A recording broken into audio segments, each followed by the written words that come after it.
Marcus Ericsson merece respeito e Chip Ganassi tá maluco. É sobre isso que eu vou falar no vídeo de hoje, então aproveita para deixar o seu like e também sua inscrição no nosso canal.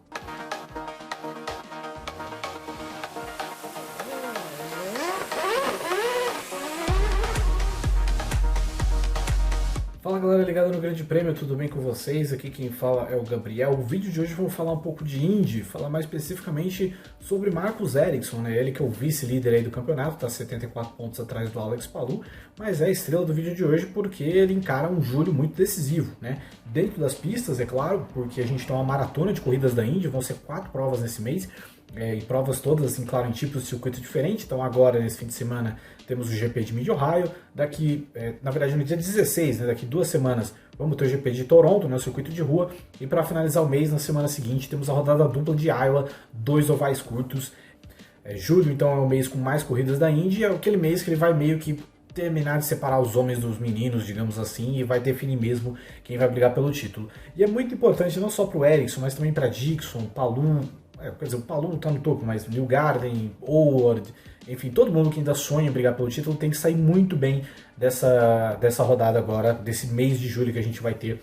Ano passado, por exemplo, foi muito que decidiu o título muito a favor do Will Power e contra o Joseph Newgarden, né? O Newgarden ele tem aquele abandono no Iowa, né? Aquela batida em Iowa que acho que meio que mata o campeonato dele, e foi no mesmo fim de semana, por exemplo, onde o Power emplacou 2 pódios, então aquilo ajudou muito a impulsionar a campanha de título do Power e deixar o Newgarden um pouco para baixo.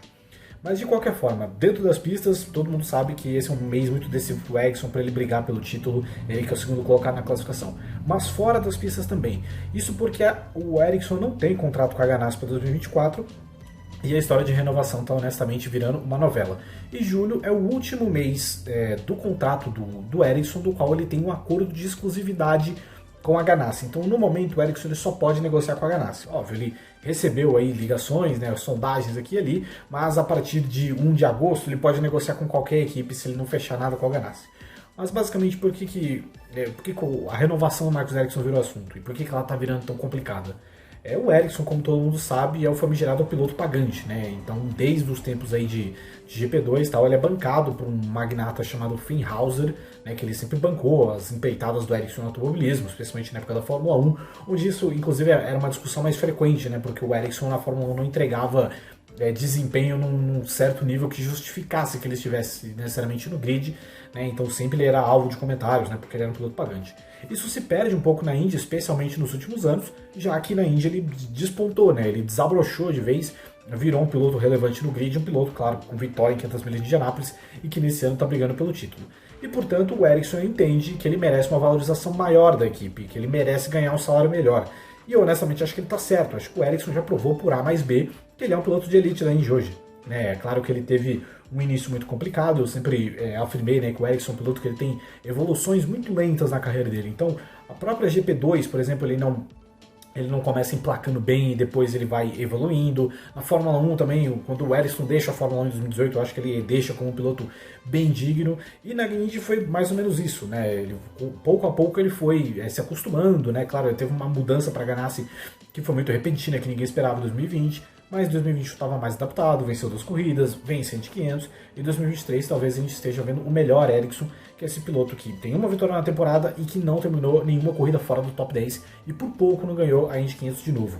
Então honestamente eu acho que ele já está provando que ele merece esse status e a Ganassi precisa também avaliar a situação dela na atualidade, porque ela tem 4 carros e assim, é de notório conhecimento que o Alex Palou ele tem já meio que tudo acordado para ir para a McLaren em 2024.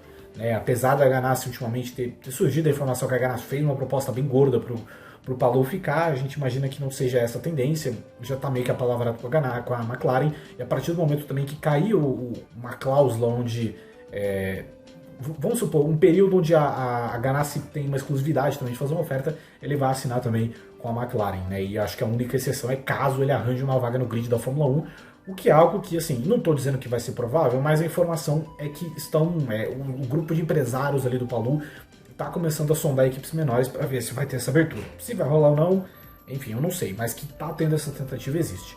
E assim, o Palou é um piloto para 10, 15 anos que você está perdendo, né? No caso a Ganassi vai perder, beleza, era o que ele queria, ir para a McLaren, é uma escolha boa, a gente não sabe, mas enfim, foi uma decisão dele.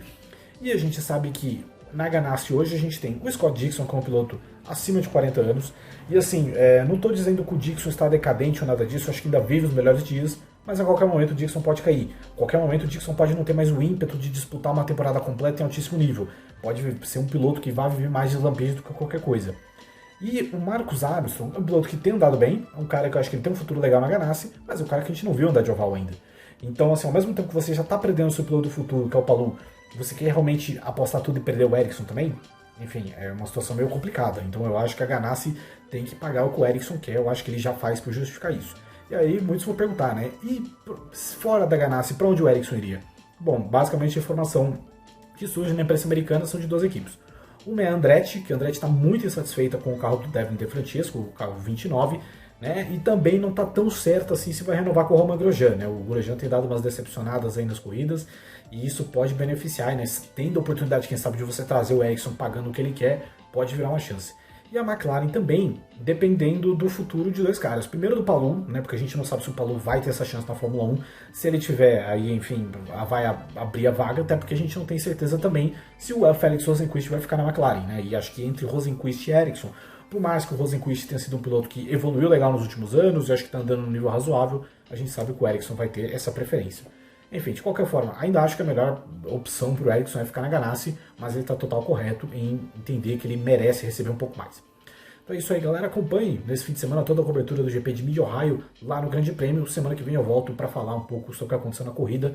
Deixe seu like, sua inscrição, comenta aí embaixo. Você acha que o Ericsson está certo nessa história? Um abraço.